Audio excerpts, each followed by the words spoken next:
Greetings, dear listeners. Today is August 16th, 2021. This is the Real Context News podcast with Brian Freidenborg, yours truly. Yesterday and today, the Taliban secured the last major city in Afghanistan under control of the Afghan government, capital city of Kabul. Afghanistan's president fleeing for his life. And almost the entire country is now taken over by the Taliban. The Afghan government essentially doesn't exist. Afghan security sources have more or less melted away. And it's a dark day indeed. A dark day for Afghans, for the whole country of Afghanistan, especially for the Kabul area, for Americans, for everybody in the military, former, current, for a lot of people in the government that spend a lot of time and energy working on various aspects of our project over in Afghanistan. And it's just a real shame what's going on now.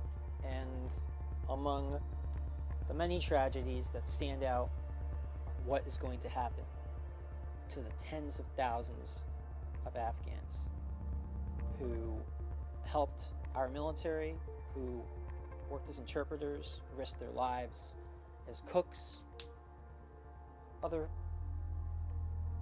ways of helping and assisting not just the military, but our diplomatic staff, our embassy, NGOs, aid organizations. These are all people that are high-value targets of the Taliban. And we've seen horrible images of people rushing, even trying to hang on to airplanes taking off to try and get out because they are terrified. You can see the desperation in their eyes. They are terrified of what's going to happen to them now that the Taliban has taken over.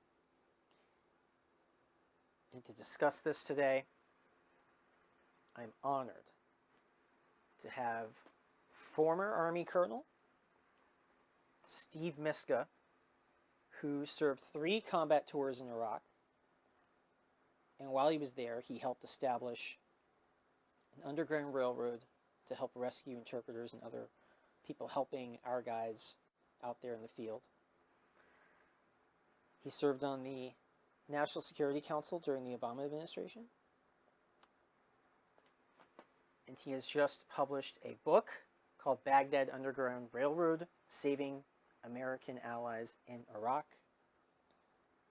And he's not just going on a book tour to make money for his book. He's focusing almost all his free time on engaging the administration, engaging other people who have influence, and getting word out about how we need to help our allies in not just Iraq where he served, but right now, especially in Afghanistan, given what's going on there. We spoke in detail about his efforts, about what's going on there, about what we owe the Afghans who risked their lives to help us, and about this withdrawal happening in a very disturbing way before our very eyes. Without further ado, here is our conversation. Colonel Miska, thank you so much for joining us today. I really appreciate it. Thanks, Brian. Glad to be here. And the thing is, I also want to start by thanking you for your service and your efforts right now.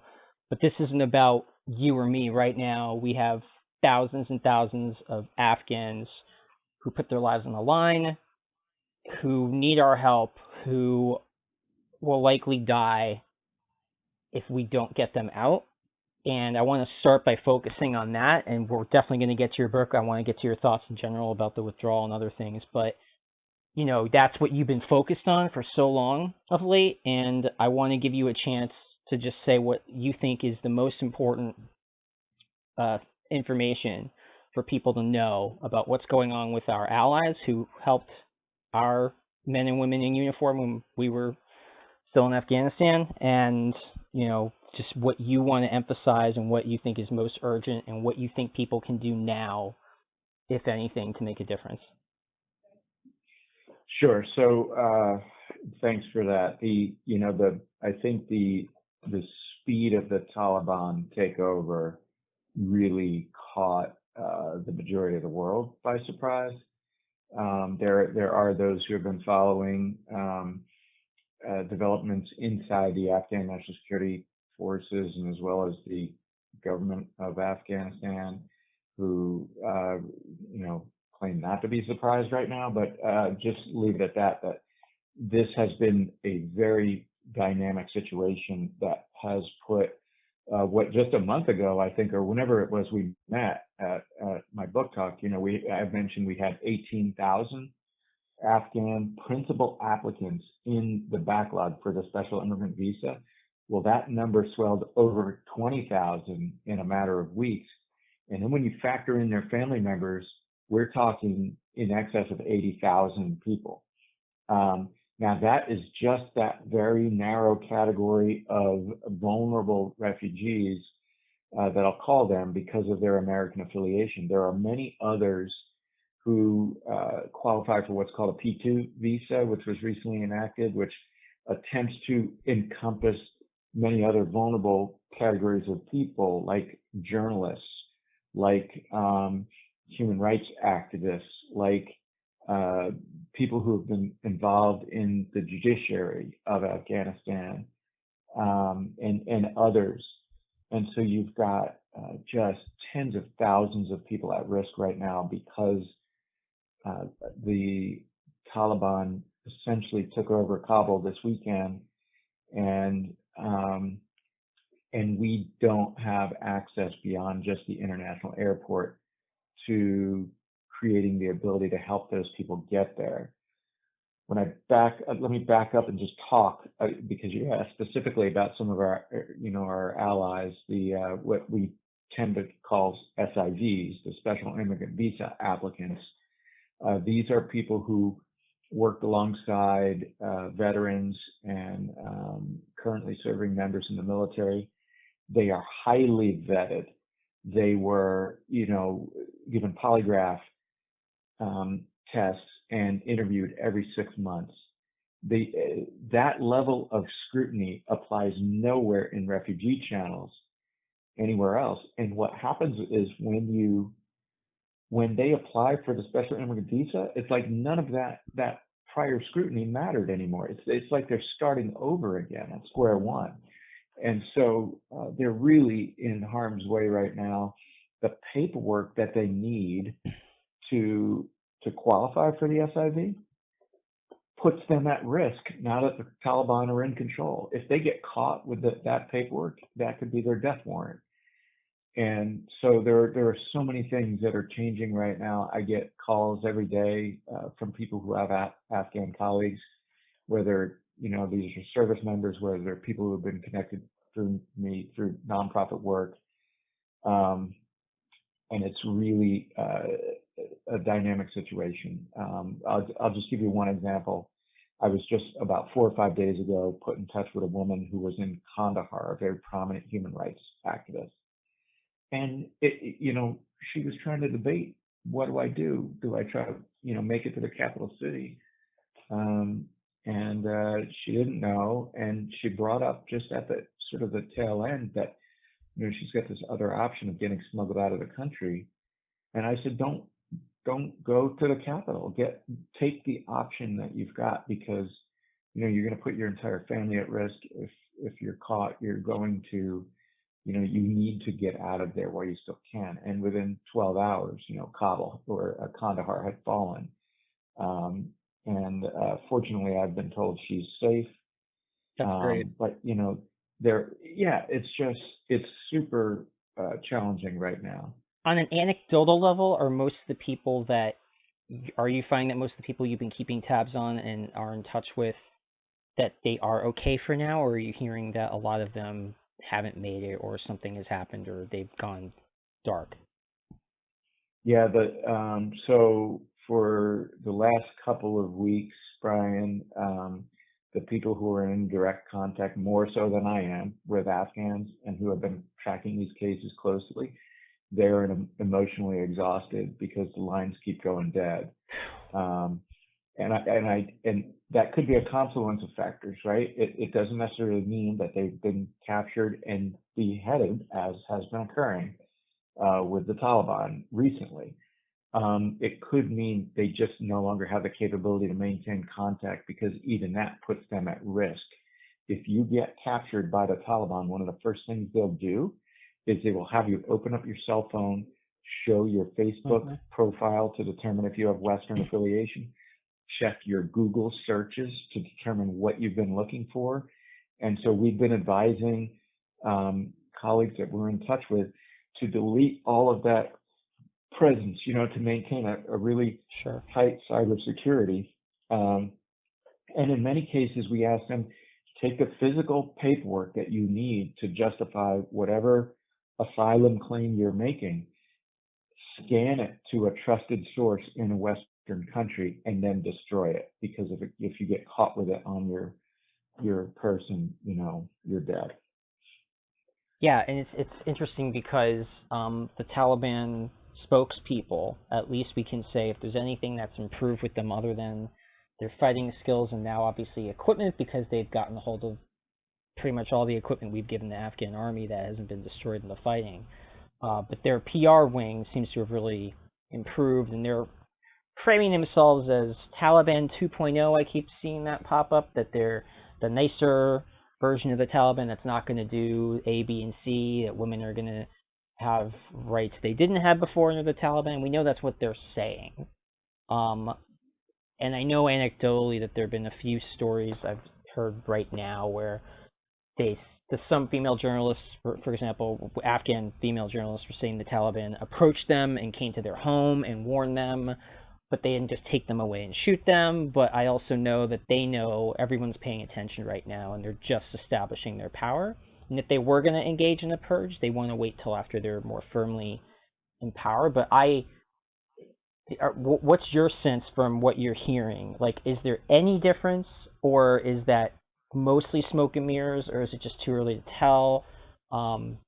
Especially given how they've released so many people from prison, and we're not sure if this is Taliban doing certain things, or if it's like freed prisoners who the Taliban aren't really controlling.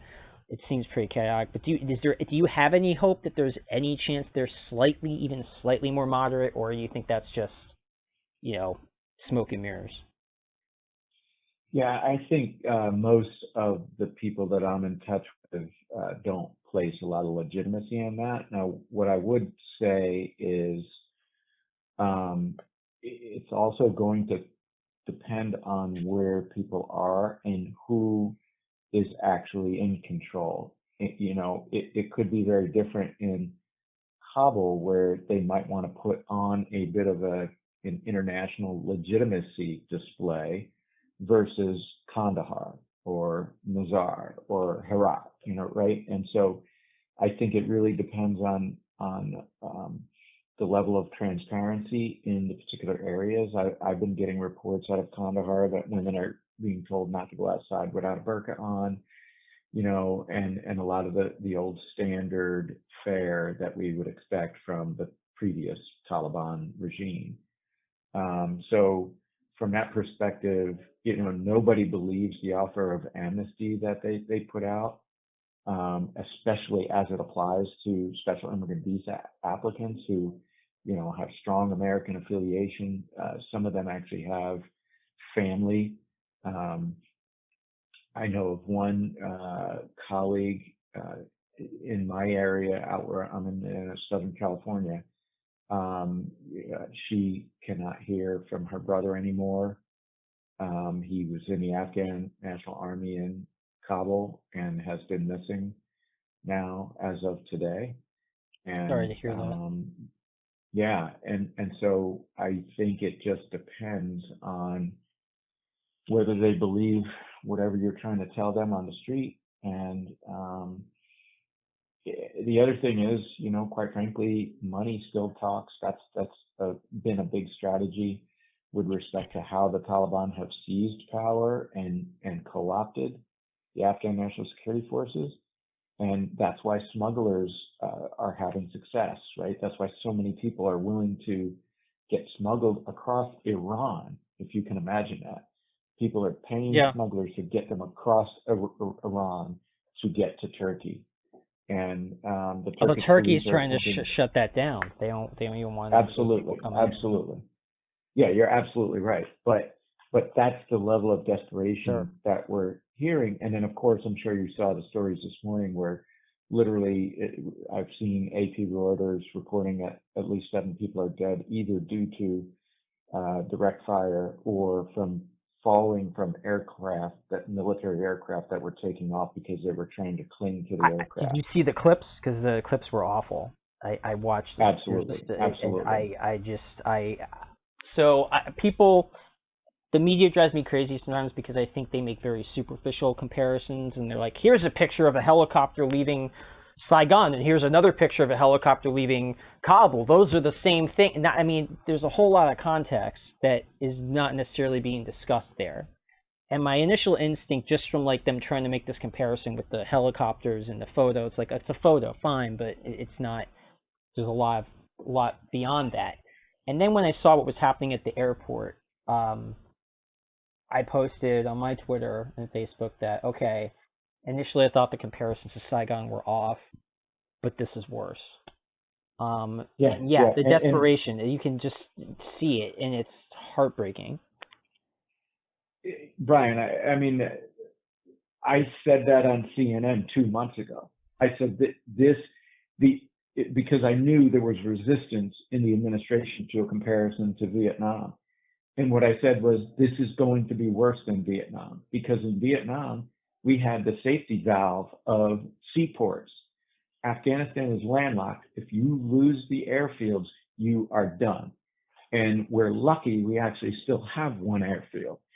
Unfortunately, it's not Bagram, which would have made an evacuation much more orderly and manageable for our military. Right now, with our troops, my prayers are with them as well. They're in a really difficult situation that we essentially created. You mentioned Bagram, and I don't want to get too much into this, but I just couldn't believe. And here's the thing: I'm saying this as my friends on the left will tease me as being the most enthusiastic Biden supporter they've ever encountered. I think that's a little extreme. I think there are plenty of people out there who like him. They're just not the vocal social media types. But you won't find a lot of people who are as vocal in social media and whatever about their support. And I full disclosure, I interned for him a long time ago for 4 months when he was still in the Senate. And I just, as much as I admire the man and have supported him and still do, the handoff to Bagram, where we basically left the base and didn't even tell our Afghan allies. Now, I doubt that the president made that specific order about that tactical move, but the whole general execution of this withdrawal, I'm just scratching my head, because this guy does have more foreign policy experience than anybody else going into the White House previously. And this is the type of thing I would have expected from the previous administration. And certainly this is, in a microcosm, this is what happened in northern Syria when we abandoned the Kurds with like 24 hours notice. But I'm just shocked. I'm shocked and so deeply disappointed. I know they're trying to fix things now, but I don't know if that's even possible. But just what was your reaction to when you read the reports about how we left Bagram? Because I was just scratching my head. I just couldn't understand it, unless they thought the Afghan security forces were infiltrated and they didn't want to tip them off. But even then, I'm still trying to understand that particular move, why we left that base that way that we did, and why we didn't hold on to it until the very last troops were out of Kabul as well, because obviously that's a huge asset. Yeah, there are so many problems with the withdrawal. I mean, if you really want to step back a little bit, if we truly meant what we said about, giving the Afghan government a chance, why was the withdrawal timeline pegged on September 11th? Number one, why did we have to move so quickly? If you know anything about Afghanistan, fighting generally subsides in the wintertime. Mm-hmm. Why not peg it to the end of fight season, where we gift them a few more months, right, to really understand that they need to stand on their own. And it's just, to me, that was not good strategic thinking. And beyond that, the symbolism of September 11th. I mean, I've known for weeks that the Taliban want to expel us before September 11th. That will be a tremendous symbolic victory to them. And of course, they did. And I naively thought we were going to attempt to preempt that some way. But yeah, the withdrawal, I don't want to, get into, really questioning how we planned that. It starts with the political will. It starts with the political intent. And what the military was doing was trying to meet the commander's intent. And that was after being countermanded on other options that they had teed up. So, the bottom line is there's good reason for why we have civilian control over our military. I firmly support that. I don't question the president's decision to overrule the generals. What I do question, though, is just really, I think it was more of an emotional response. I agree completely. And decision. Yeah. Yeah, I think I'm because I've been trying to get in the headspace, and this is a man followed closely for a while, and I'm not trying to justify the way things have turned out or this execution, but I think he thought, and again, it seems to me everybody around him was also, and again, this isn't, I'm not trying to make fun of Bush or call him stupid or anything, but George W. Bush really relied on his advisors not having a lot of experience with this kind of stuff. Biden wants his advisors involved, and he wants their advice, but he's very capable of making his own decisions even without a lot of input and argument from other people. But he likes to hear those arguments. But he still made the call. But it seems clear to me that people were telling him, when we pull out, it may take months, maybe it'll take 6 months, or there was a certain time frame in terms of a likelihood that was being presented to him. And it doesn't seem to me like this time frame was emphasized by his team. And I think he thought, well, we just have, at this point, 2,500 something troops left. Symbolically, let's just end this. This is something the American people have decided they want to move on from, and I can tell them by the 20th anniversary of 9/11, we're going to be done with it. And I think that was basically the emotional kind of feeling, gut argument he was making in his head, and he just thought, it's only 2,500 troops. How much of a difference are we really going to make there? It's time to end it. And then he made the call he did. To his credit, he delayed. May 1st was the initial deadline set by President Trump, which at least he delayed that. But one of the weird things for me is that he said 9/11 as the date, but we were practically gone already. Like, we moved faster than that date, and I think that caught our allies off guard. We didn't really coordinate with them as much as would be anywhere near ideal. And I think with most governments, we find it takes weeks, months, even years to adjust after a really bad policy begins to be implemented. And at least, the fact that they put more troops back in so quickly, I think they understand they made the wrong call. That's the best way I can look at this. But the thing that's most perplexing to me is, I'm no military guy. I've studied military history, but I've never worn the uniform. I've never put my life on the line like you have. But it's like, okay, evacuate people, step 1. Step 2, withdraw the troops that protect the evacuation. And somehow we withdrew most of our troops way before we really got the Get the Afghan Allies Out program robustly running. And I think they just thought they had time.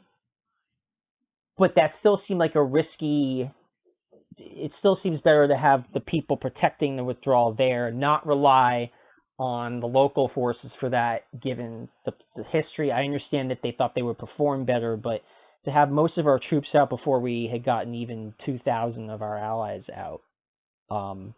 That seems to me the biggest, most unforgivable kind of calculation. Yeah, it's, with things like this, right, there are second and third order effects that are very difficult to anticipate. And so let me use an analogy that I think it helps me. So hopefully it'll help your listeners a little bit put things in perspective. We've been there for 20 years, right? So we've got essentially what has been created is it's almost like an ecosystem, right? You've got the U.S. military there. You've got the embassy and all our diplomats. You've got NATO partners. You've got the Afghan National Security Forces that our NATO partners are actively training. You've got, and the U.S. military, yeah, you're right. It's 2,500 troops, a very small number. But importantly, they were a critical mix of capabilities, right, that undergirded that entire ecosystem. They had medevac capacity. They had air assets with in-country air assets, not over-the-horizon air assets. In-country allows very quick response time. It allows much longer loiter time over the targets. Now, over the horizon is what we call it. Launching from ships in the Gulf, launching from bases in Qatar. It takes a long time to get to Afghanistan. And when you get there, you've burned a bunch of fuel, so you don't have as much time in the air to stay on target. So greatly complicated our capability to undergird that ecosystem when we pulled out. What I would call the U.S. presence there was like, if you're familiar with ecosystems, they're like the anchor species, right? Every other organism is in the system depends on them in some way, shape, or form. And critically, it's the psychological element that is most important. And so when we took the anchor species out of the ecosystem, all of a sudden, before we even talk about Afghan National Security Forces, our NATO partners said, well, we're leaving too, and began withdrawal. We had, now Afghan National Security Forces realizing, okay, we're without the U.S. air support for the vast majority of the country. We're without those capabilities that those forces bring.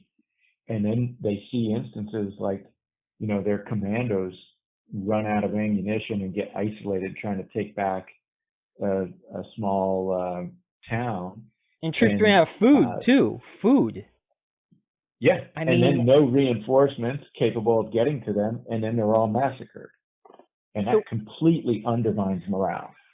Were we a large part of the logistical system in terms of the support that we offered? Because it struck me that while we were there, the Afghan forces were putting up a fight. They were losing, but they were putting up a fight, and they weren't just melting away. But then you read about soldiers not having ammunition or boots or food. And I forget which outpost or base it was, but there was an Afghan National Army base where the troops just melted away because they said they ran out of food. And yeah. I'm wondering if part of the break, obviously there's the corruption of the Afghan government, that goes without saying, sadly. But were we a significant part of the logistics of keeping the Afghan National Army supplied in the field, or were we not so much involved in that? Well, that, in many ways, we're paying the salaries, right? So what's going to happen now? Are we going to keep paying the salaries now that the Afghan National Security Forces actually work for the Taliban? But then when you talk about logistics, our defense contracting community was also very much a part of that ecosystem that we're talking about. And they were keeping all the air platforms flying. They were doing the maintenance. And, so how much longer could the Afghans actually fly aircraft and keep helicopters up and do the things that you need to do if you're really going to have a modern force capability? And then the last thing, you mentioned it at the tail end of your question, about the evacuation and the special immigrant visa applicants, in particular. They were part of that ecosystem too. And while we had bases there, they still had a lifeline, right? That would give them a bit of protection. But once we pulled that out, that's when the crisis began in their community.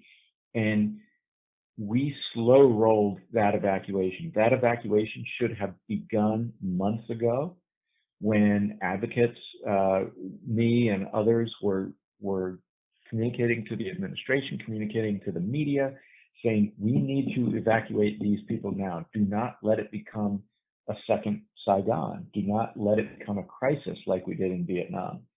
Because and we refused to bring them directly to the U.S. until the very last minute. We kept thinking that we could negotiate with third countries rather than take advantage of, say, Guam, which the governor of Guam had offered to welcome refugees in. And so when we finally got this evacuation started, as the crisis was beginning to form, we got very few numbers directly into Fort Lee, Virginia. We're talking maybe a couple thousand now, but as of a few days ago, it was only 1,200. I think it was less than 1,200 a few days ago. Yeah. Wow. Because one thing that struck me is how there's these new visa categories being factored in, and the administration has just stated that they are now going to make space both in allied countries like Kosovo and Albania, but also at U.S. military bases. One in Texas, I forget where the other one they mentioned, but they have, are going to be able to have room now for at least 30,000, but I think that's going to keep growing. And again, this is one of the worst executions of something like this I've ever seen or read about in U.S. history, but this withdrawal, the way it started, was a disaster.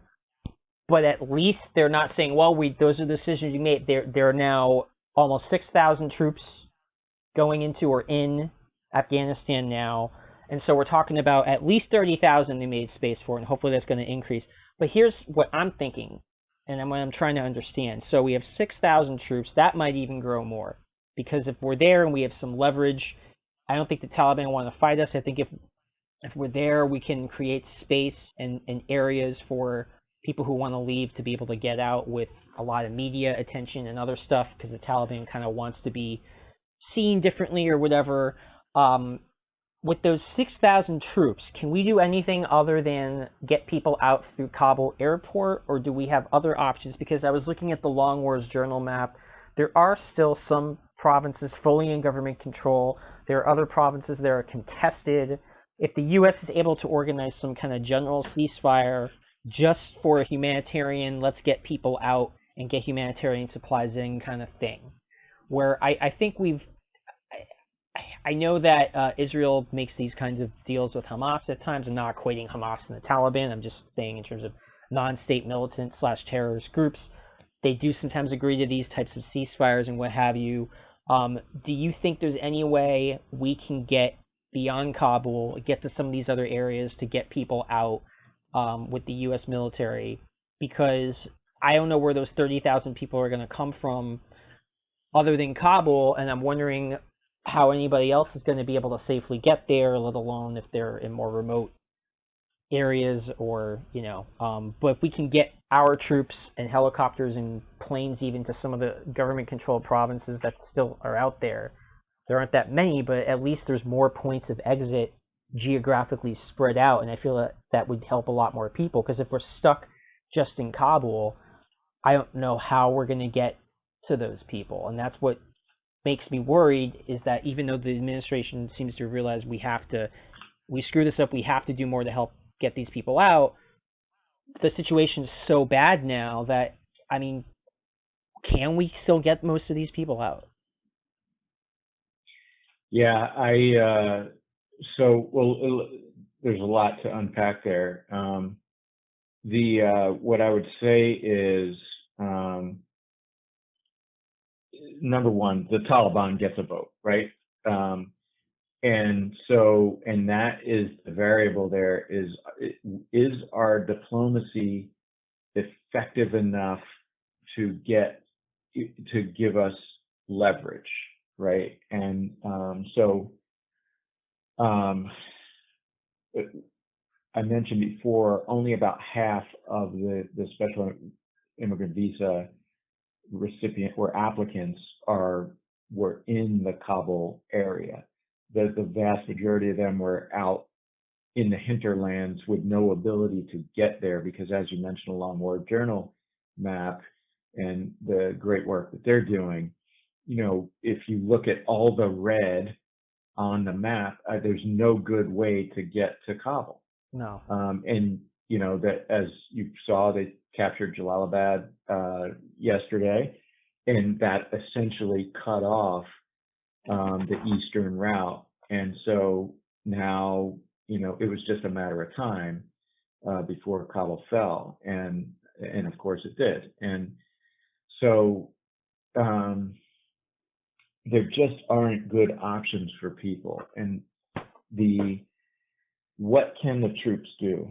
My gut is that, and if Kabul hadn't fallen so quickly, I would think that the troops, as they were going in, would have attempted to retake Bagram airfield and reestablish some sort of air bridge out of Bagram. And then what that would have allowed was the capability to set up a safety corridor, if you will, between Kabul and Bagram. But I think right now, I'm not sure the Taliban would give in to a request like that. It would expose them, because who's to stop us from bringing in other capabilities, right? And so they've got us in what I would call a humanitarian choke point right now. Kabul airport is in the city, and so you've seen the mayhem and the chaos inside the airport. You mentioned that clip, but there's just as much outside of the airport where the Taliban is in control, where the Afghan National Security Forces, whether they're police, army, or other forces, are now beholden to the Taliban. And so that's the challenge that we've got right now is, these troops are in a really challenging situation. And militarily, we would have attempted to make it much simpler if we had other alternatives and if we had acted quicker. But unfortunately, we are where we are now. Because I'm not in the military, but I imagine with 6,000 troops, at least a portion of those, we'd have the capability to deploy them elsewhere in the country and create other zones where we can get people out, even if it's just through kind of airlifts.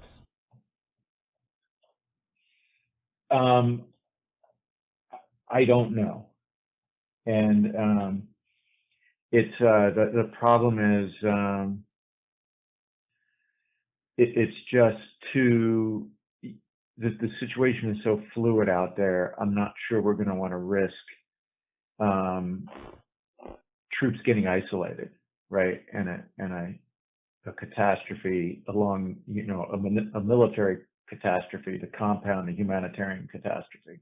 Yeah, like Pakistan or something. We don't need something. Yeah, like that. and so everybody's focused on numbers, right? And the point I made before about the 2,500 seemed to be a really small number of troops, but it was the right mix of capabilities. It was air combat controllers, it was special operations forces, intel, targeters, drone operators. The troops that are going in now, I served in the 82nd Airborne in 2 different parachute infantry regiments. They're wonderful service members. They're infantry guys like me who jumped out of airplanes, perfectly good airplanes. But they will have as much capability as we're able to get there. But it's greatly complicated by the fact that it's in an urban environment in the city. It's interesting because I feel like there's the will now, not enough to re-engage and reopen combat operations to get people out or anything like that. But there is obviously a tremendous amount of activity, of backtracking, of adjustments, of people on the inside knowing that the wrong calls are made, because you wouldn't see us putting in thousands of more troops after we just withdrew them if they didn't know we screwed up. So obviously there's a certain amount of will that we want to find a way to get these people out. But is it, I hate to say this, but is it just too late, other than we somehow basically find a way to work something out through the goodwill of the Taliban, where they'll basically stand down and let these people get out? And if that doesn't happen, is there any other way for us to help them? And is there any trying to even tell my listeners or the readers on my site, you can get, is sending money at this point going to make a difference? Is calling anyone's congressman going to make a difference? Or are we just kind of like, we have what we have now, and whatever's going to happen is going to happen, more or less, in terms of the situation on the ground, because so much has changed so dramatically that it's too late? Or or how can we still make a difference? How can we still get more people out? And how can regular Americans assist this? So this is a really good question. I'm glad you asked it. We actually, and remind me, what I'll do is I'll share with you a one-pager that was developed by Veterans for American Ideals. It's an organization I've belonged to for years. They're doing I'll wonderful post it work on my in this site. space. For sure, I'll post it. Yeah, and basically it's a one-pager to answer that question, right? What can you do?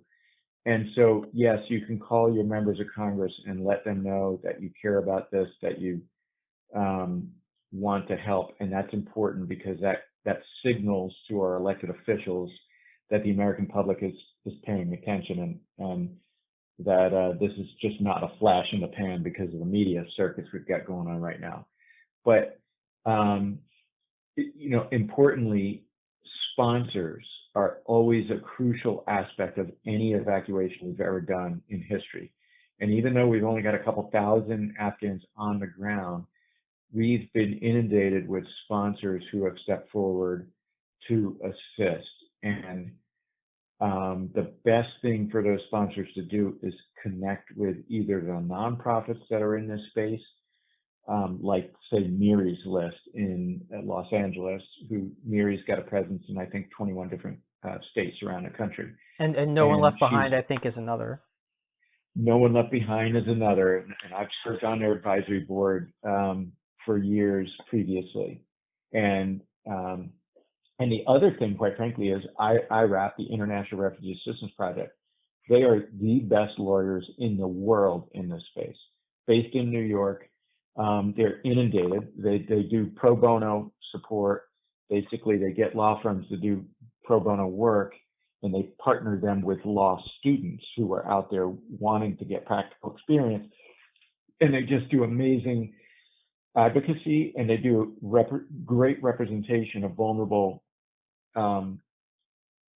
refugees around the world, but particularly in conflict zones. And so the International Refugee Assistance Project, IRAP, is another organization that, if you know somebody who is at risk in Afghanistan, or they've fled Afghanistan and there's someone else, reach out to them. Their website has information in Farsi, Dari, Urdu, the languages, Arabic, right? The languages that many vulnerable refugees are going to feel more comfortable in than trying to understand our bureaucratic stuff in English.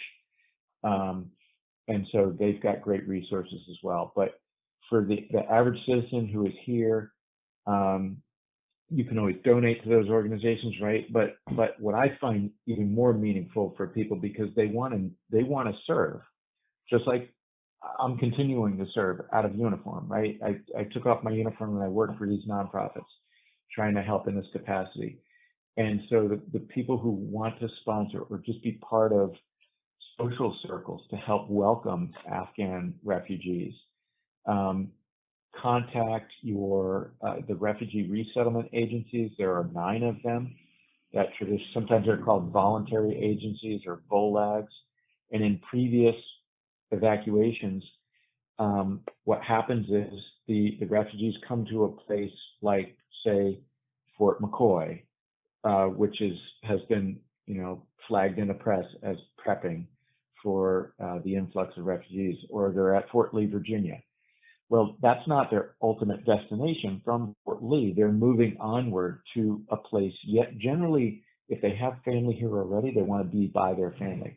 If there is an Afghan diaspora that they're familiar with somewhere in the United States, then they want to go to that location where And they we've done might that for feel a other, little bit of Somalis, Americans, Vietnamese Americans. Like some of them are yeah, in clusters in Texas or Minneapolis, and they have a exactly. community where they can, be part of American society, but they also have those links to home and their own culture, which helps them.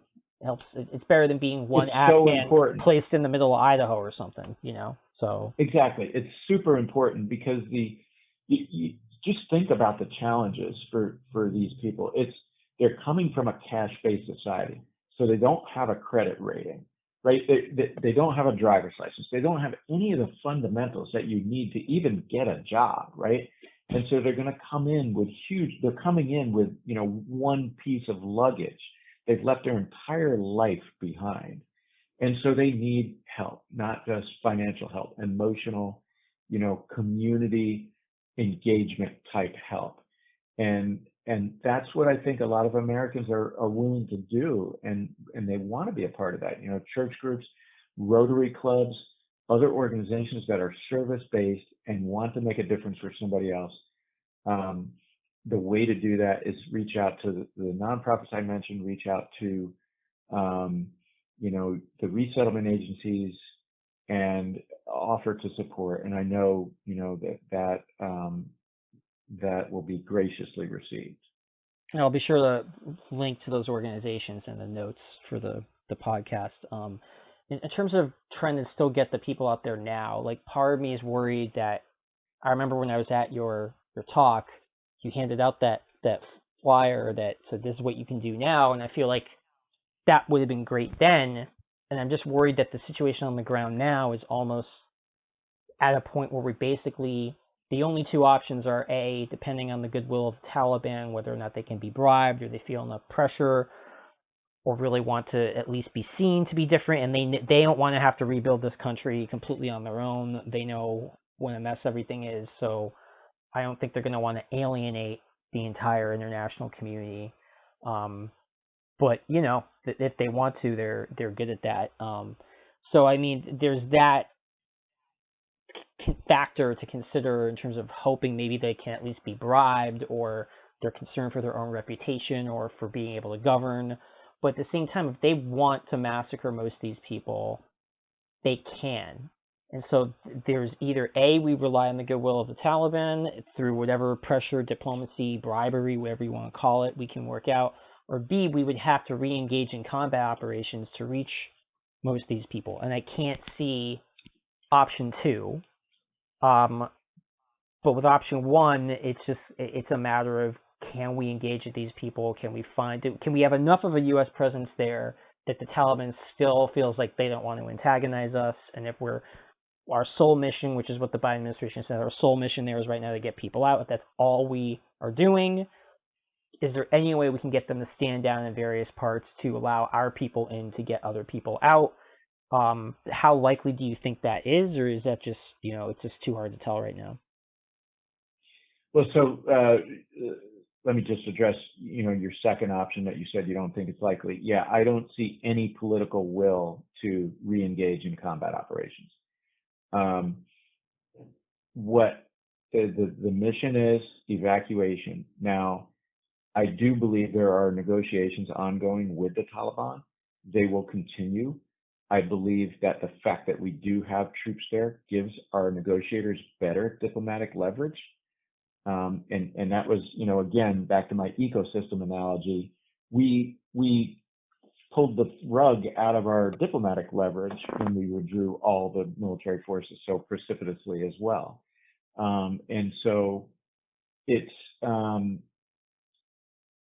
the Taliban is very much in control with respect to the security situation everywhere outside of that airport.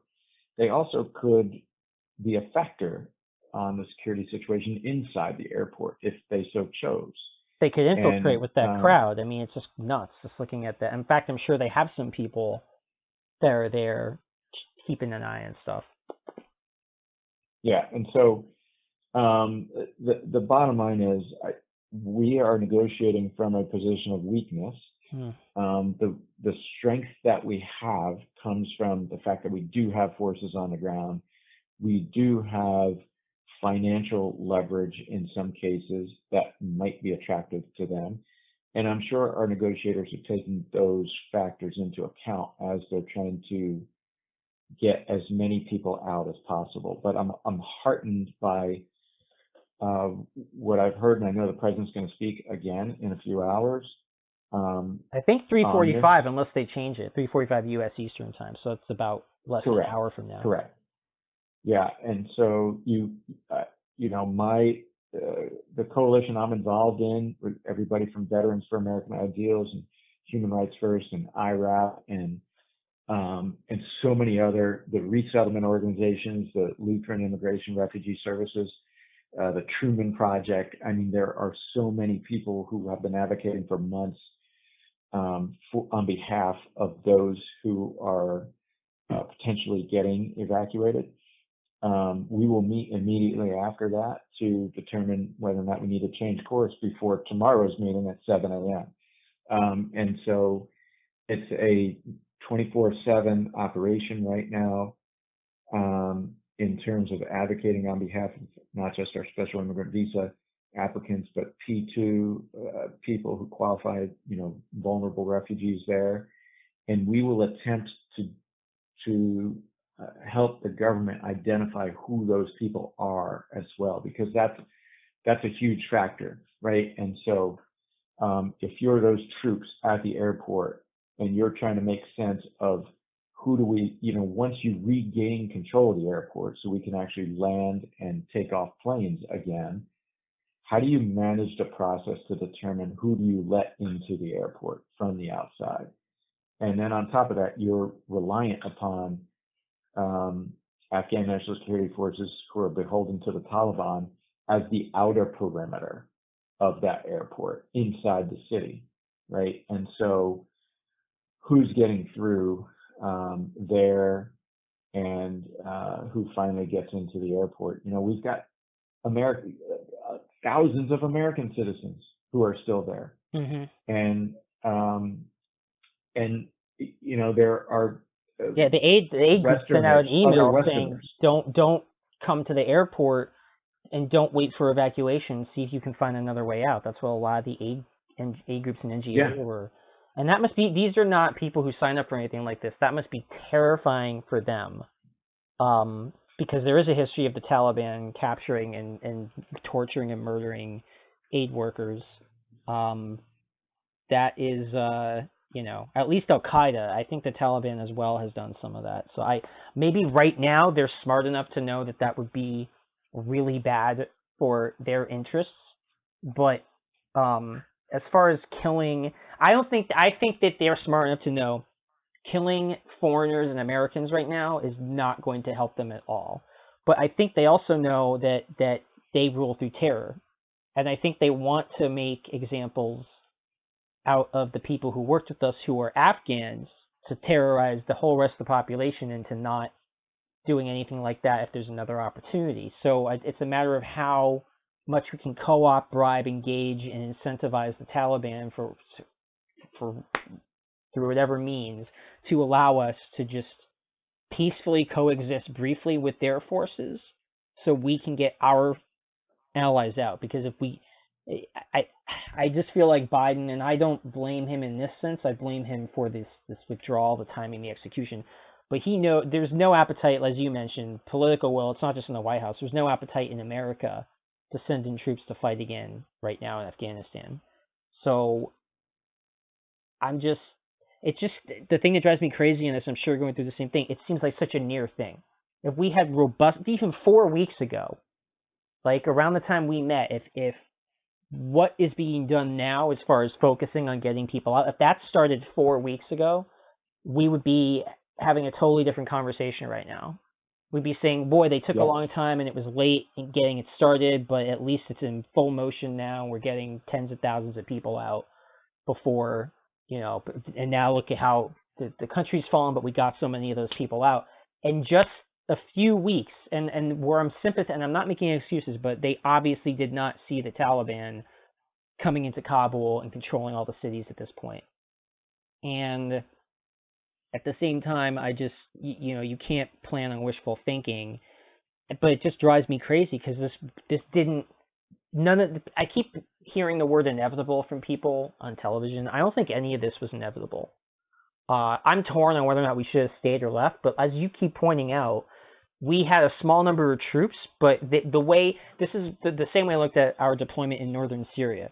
We had a small number of troops that greatly amplified the capabilities of our allies and greatly empowered them, enhanced their firepower, their reach, their intelligence, everything to make them far more effective. And we weren't the ones really doing the fighting, but we were there just making them much better fighters with a very small presence.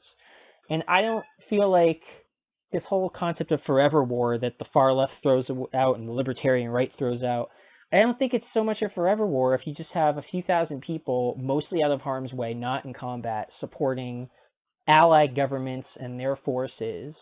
I think that's a win-win situation. Us having Bagram Air Base and a base in Kabul and completely being support staff for our Afghan allies, I don't feel like that's some horrible situation that we're losing out on, because the last combat death, I think, for us in Afghanistan, as sad as it is, was 2018, I believe. So I just don't, I think it's a false choice between we had to throw in 20,000 more troops or whatever, or leave. But I still understand why, and I'm torn because I'm sympathetic, but it just drives me crazy, A, the conversation about inevitable this, inevitable that, and B, how close this was. Because I think, as you told me when we talked before, that you're engaging with these people, they're receptive, they want to do stuff, and to be fair to Biden, he came in with coronavirus and all these other crazy things going on that no other president has had to deal with, and their plates full. But these are also the people that I thought were most experienced with this stuff, and who I'm least willing to excuse. So I'm not making that an excuse, but it seems like they had the desire and the attention ready to be put there. It just wasn't being put there yet, and the timing, they just kind of really messed up the timing. Yeah, I don't know. There was complete resistance to bringing people directly to the United States, and that was a factor that inhibited an early evacuation, which was super frustrating for me because previously they were considering Guam to be direct to the United States, which of course it is U.S. territory. Logistically, that's far away. My goodness. Yeah, absolutely. And so anyway, but it allows you, right, to contain things like coronavirus. It allows you to get them there at a place where you've got capacity to begin screening. Now, luckily, Guam, I think, is off the table because we're going directly to the United States, which many of us have been advocating for months on, because these are some of the most, but now it's not just the most highly vetted refugees ever, the special immigrant visas. We've got a complete menagerie of probably anybody who's able to get to the Kabul airport and lucky enough to get a seat on a plane. And so there will be a need for more scrutiny when they get here to the United States. But I applaud the administration's attempt. Now we're not talking thousands, we're talking tens of thousands, and the effort also with other countries stepping up and opening their doors as well to Afghan refugees. There's going to be a huge need. There's so much trauma now in the community. And one thing I would like to point out too is I'm heartened by discussions, at least, that I'm hearing around why this resonates so much in the veteran community in particular, in a multi-generational way, right? Vietnam veterans are animated about this because they didn't want to relive the fall of Saigon twice in one lifetime. Now they've done that. So that's another reason why it's so important to get veterans involved in the reception, the welcoming of Afghan families, because they'll feel like they're able to serve even if it's in a small capacity, these Afghans are traumatized. They're going to need support when they get here. And that bonding that has occurred between veterans and the Afghans, between foreign service officers who served over there and who are equally traumatized as our veteran community, that bonding is going to be really vital as this evacuation plays out. Yeah, I mean that's a very good point to make. And there's two things I want to say briefly. One thing that surprises me is I mentioned this is one of the biggest screw-ups I've seen as far as a policy execution, but I've also rarely seen any administration commit to some major action, carry it out badly, and then very quickly say, even if they're not saying it out loud, wow, we really screwed this up, and making massive adjustments, because they do seem to really be putting a lot of energy into focusing on how to get as many people out as possible. Obviously, it would have been much better if they had moved earlier on this, but that brings me to my second point, where the veterans groups have been so key on engaging on this issue, so tireless, so doing such a good job of stepping it up, and you yourself as a veteran have really stepped up. I wanted to give you the opportunity to talk about the fact that you actually wrote a book called Baghdad Underground Railroad, Saving American Allies in Iraq, and how you did multiple tours in Iraq, and while you weren't in Afghanistan, what your background with this issue is essentially you opened up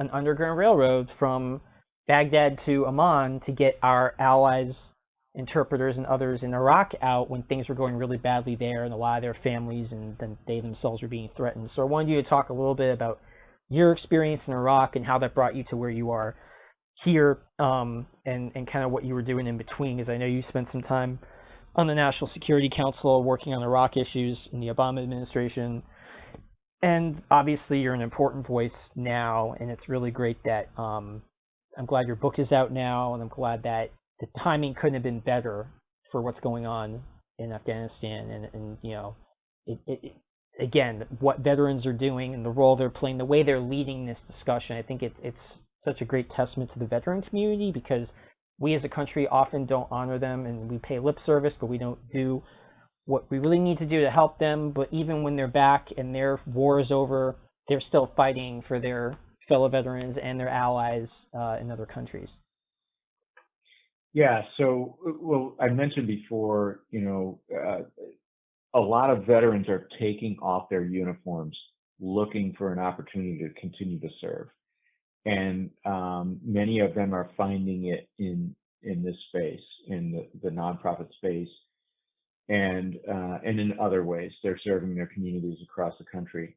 And the reason why this resonates with not just my generation of veterans, but Vietnam veterans and others, is because we live by an ethos of leave no one behind.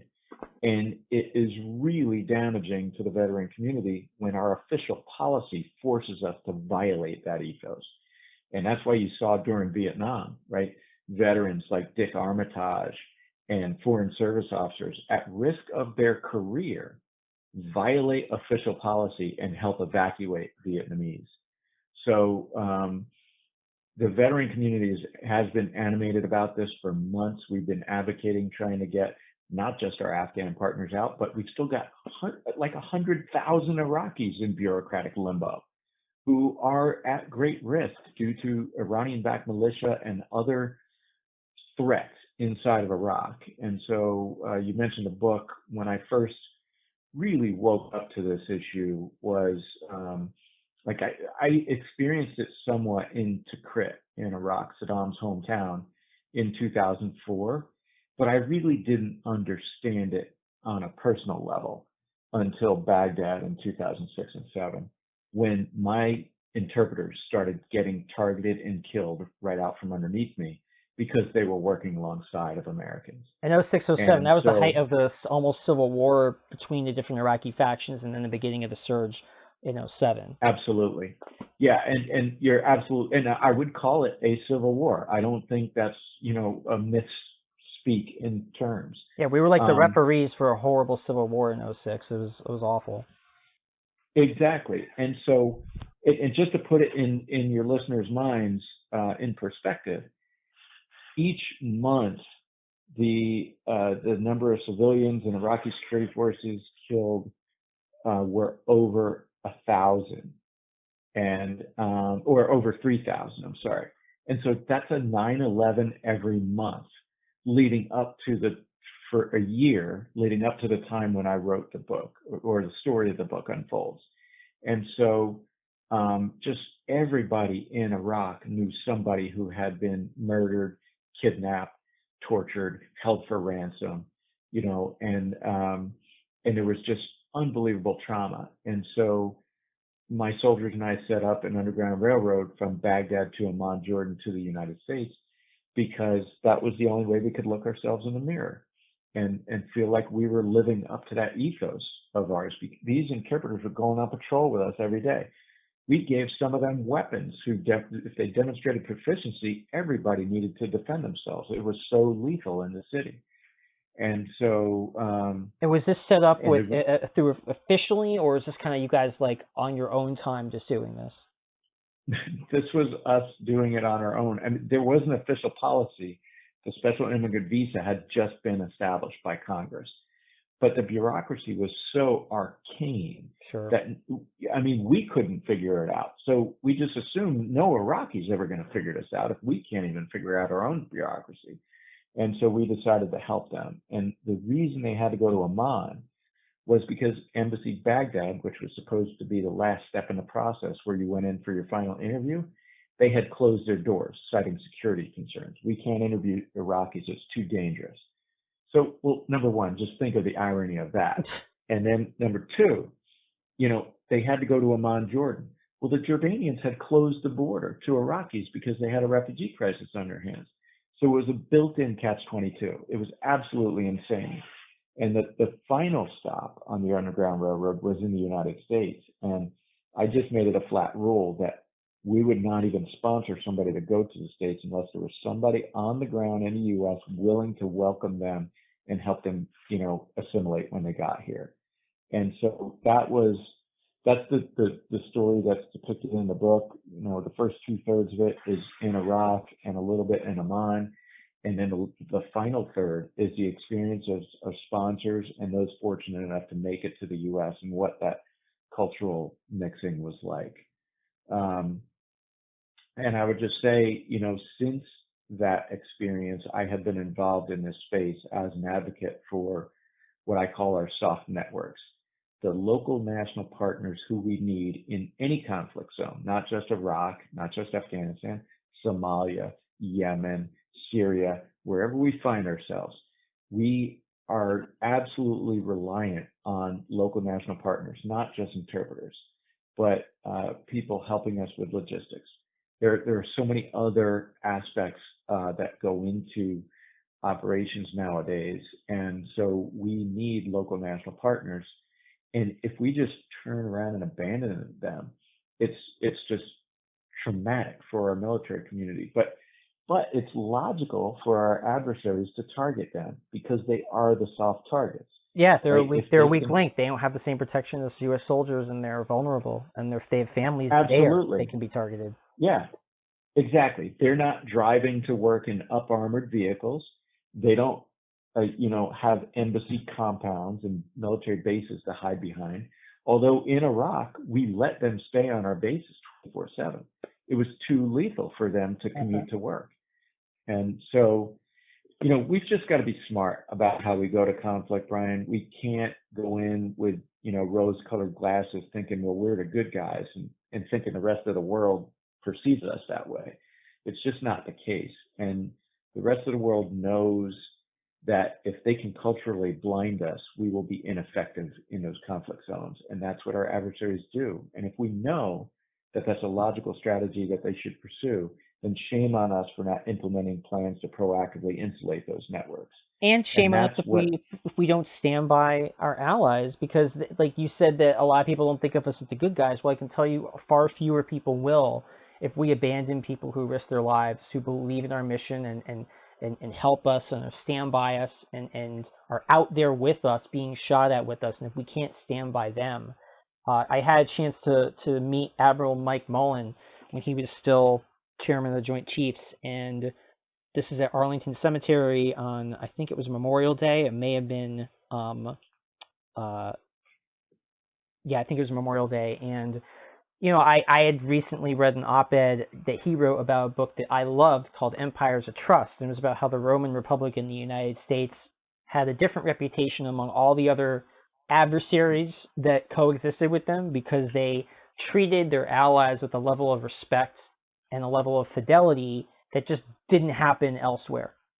And it was those networks of trust that were built up over centuries that eventually made both nations very diverse, dynamic, and powerful the way that they were, the way they uniquely were vis-a-vis their adversaries, because people, when stuff hit the fan and you had to make a choice, people more often than not wanted to ally with ancient Rome and with us. And when we do stuff like what Trump did in northern Syria, if we don't get the vast majority of these guys in Afghanistan out, and I'm glad you brought up the Iraqi situation. Once we fix this, if we do, or once we mitigate this fiasco going on right now in Afghanistan, we have to remember our Iraqi allies. We have to then not lose sight of that. And I imagine that it's going to be a more uphill battle. Everyone's going to be fatigued and not want to hear about this stuff, but we really have to go and revisit the situation with our Iraqi allies. So I'm glad that you brought that up. But this whole situation about trust, it's just, what kind of people are we? Do we stand by our friends or do we abandon them? Even if we decide that we shouldn't be deployed in the country militarily anymore, fine. There are all kinds of good and bad arguments on both sides of that. There's no good argument for abandoning our friends who put their lives on the lines for us. So that's why it's so important what you're doing, because it's at the heart of what makes us different. I think it really is. I'm not, trying to give this whole big American exceptionalism speech or anything, but honestly, I think that how we treat our friends and allies, and the fact that we have so many. How many allies does Russia have? How many bases are outside of Syria? What bases do they have outside the former Soviet Union? How many countries would prefer working with Russia than want to work with us? But when we do these things, we're destroying that goodwill that has been built up over centuries. Yeah, no, absolutely. And I really appreciate you having me today and, having this conversation.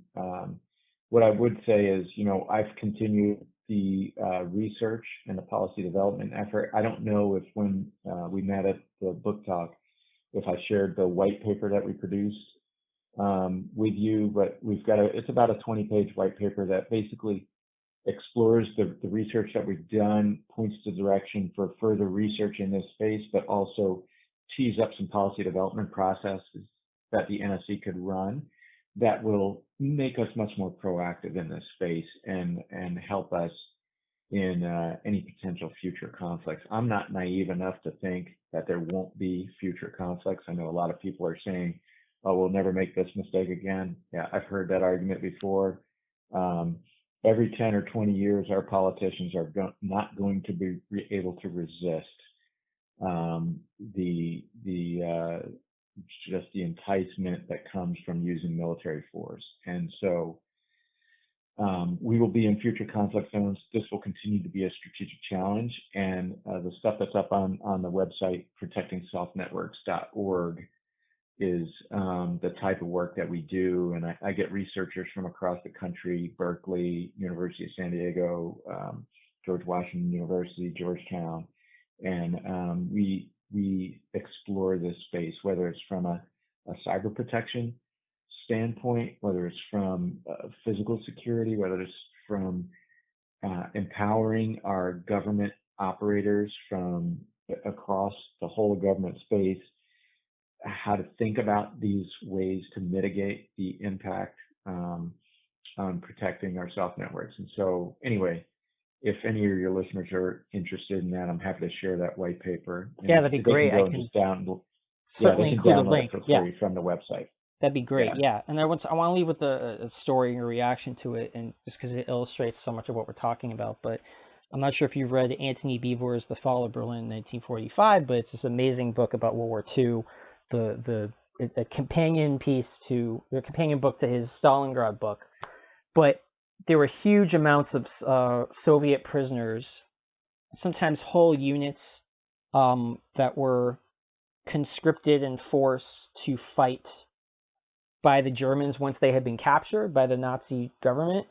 They were forced to fight side by side with German soldiers as the Red Army was pouring into the territory controlled by the Third Reich and eventually into Germany. And at the end of the war, it's really interesting because obviously these guys are prisoners of war and they didn't have a choice. And the way Stalin was operating, any of those prisoners, even though they were being forced, he didn't care. They were going to be massacred. They were going to be all killed or sent to gulags. They were not going to be welcomed back with any level approaching understanding.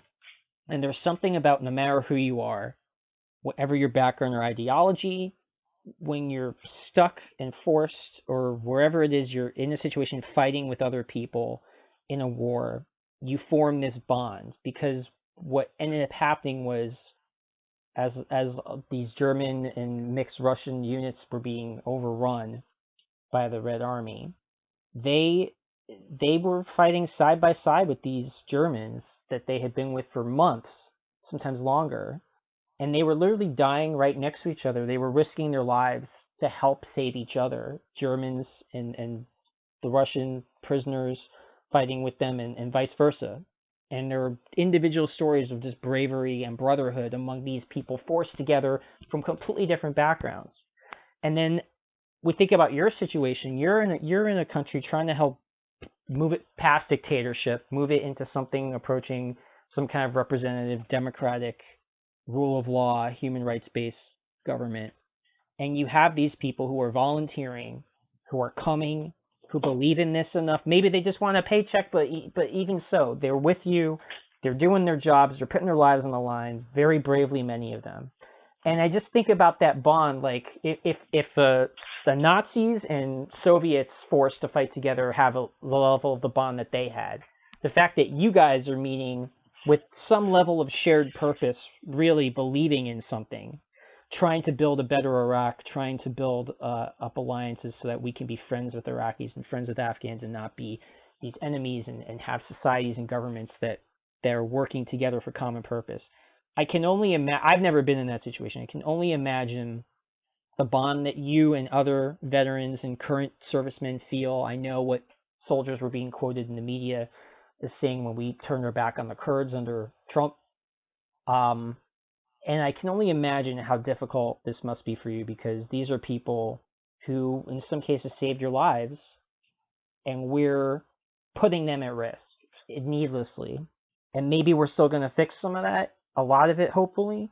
That remains to be seen, but a lot of it's because of your efforts. But I just wanted you to speak, to close out on that emotional bond that you have with these people. Just so people, these aren't just nameless tens of thousands of people. These are individuals who you guys went through something that you can never even really put into words accurately, that you guys fought that fight together, fought that good fight, believing in something, and you were brothers, even though you come from totally different cultures and backgrounds and religions mostly. And I just thought, it'd be nice to hear you say a little bit about that to close out.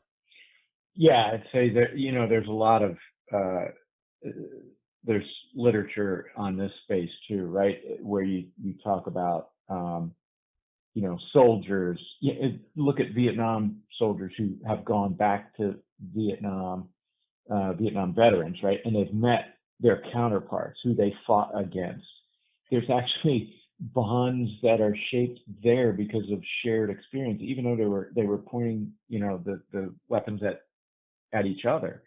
The bonds that our interpreters shared with us, that other local national partners shared with us, the commitment and the sacrifice, and in many cases, they were putting more on the line, right? You mentioned their families were at risk in many cases. Our families were safe back in the United States or in Germany, where I was based when I was deploying to Iraq.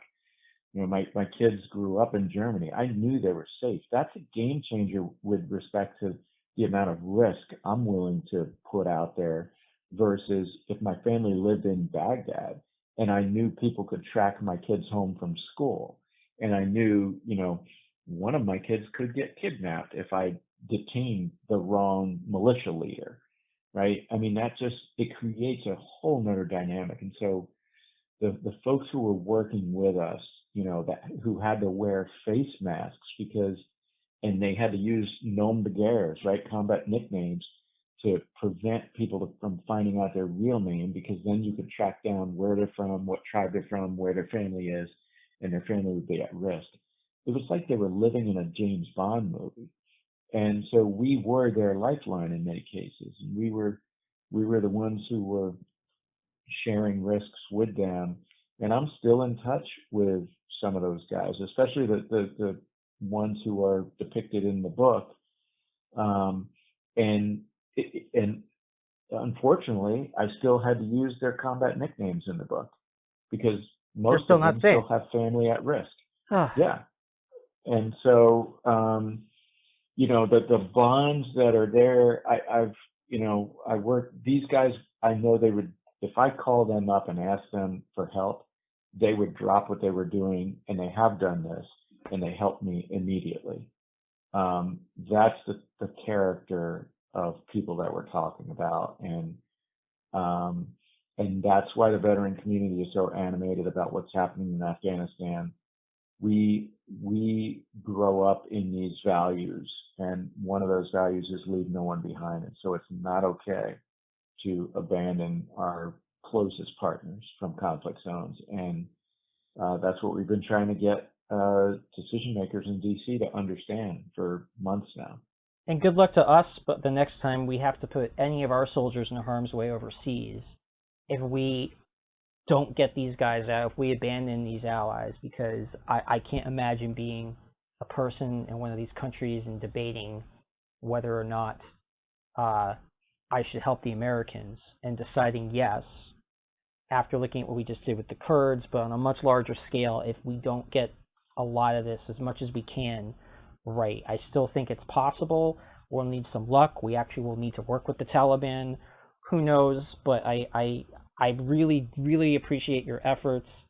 I really, really hope, and I feel like there's a sense of optimism, not overly optimistic, but a sense of cautious optimism that we might still be able to get a hell of a lot of these people out before it's too late. And it's just, like you said, every day right now, this is make or break for our reputation, for our ability to have trust among our allies and generate goodwill, but especially for the lives of these people who our country, not just you as veterans, our country owes them. We all owe them because they stood with us. So I'm just hoping, I'm not the praying type myself, but I'm hoping as much as I can, for whatever that's worth, that we're going to still be able to salvage something out of this. Well, thanks, Brian, and really thanks for having me. I appreciate it. And to emphasize the point you just made, and I've made this point publicly as well, I do not view this as a Biden administration problem. This is an American problem. And if Americans really want to support their veterans, then get behind us as we try to support our Afghan colleagues, as we try to support our Iraqi colleagues, because these are people who sacrifice along with us, and we care that much about them that, we need your help. And if the American people had made this a priority going back to the Bush administration, if people were demanding their representatives and that their leaders were standing up for this and doing this, we would have been having a lot more people coming in starting under the Bush administration. I think that ultimately the public not really being engaged on this and sadly not caring as much as they should has been a big part of the problem. And thank you again for being part of fighting that. You're not just fighting to get people out, you're fighting to make people realize that we owe these people and that we have a moral obligation to care and to help. And so I'm like you, I'm cautiously optimistic that we're going to be able to get a lot of these people out. We just have to kind of, for me, I'll be holding my breath. I know you'll be going back to working the phones and emails, but I'll also be making sure to get this podcast out there so other people can hear more about your work and the situation and what's being done and what still needs to be done. Thanks so much, Ryan. Thanks for having me. Thank you, Colonel. Appreciate it. Well, there you have it. That was former Colonel Steve Miska, United States Army, sharing his thoughts on what was happening in Afghanistan and on our duty to our allies there, and what needs to be done and what we can do. So please do take a look at the information that I will be posting in the notes section about how you can get involved, how you can help, who you should call, make your voice heard, because we really cannot leave these people behind. They risked everything they had for us, for our cause, for our project in their country. We sacrificed for them and they sacrificed for us, and we cannot abandon them. And we can't allow some horrible execution in a withdrawal process to wash our hands of our responsibility. We still have it, and we still have to take care of them. So I want to thank Colonel Miska. I want to thank everyone involved in his efforts and everyone engaged in similar efforts. I want all of our thoughts to also go out to the people at risk over there in Afghanistan. And I hope you'll all get involved one way or another towards helping those people be safe, towards honoring our commitments to our allies, and to making sure that our leaders and other members of the public are aware of what's going on and what needs to be done. This is Brian Freidenborg. Thank you for listening. This is the first in at least 2 special podcasts we'll be doing on Afghanistan. Thank you. And be sure to pick up Colonel Miska's book, Baghdad Underground Railroad, Saving American Allies in Iraq. Available online at various well-known bookstore retailers like Amazon and Barnes & Noble. Available in hard copy, available as an ebook. Be sure to pick it up and be sure to get involved in this most just cause of saving those who risked everything for us. Thank you again for listening.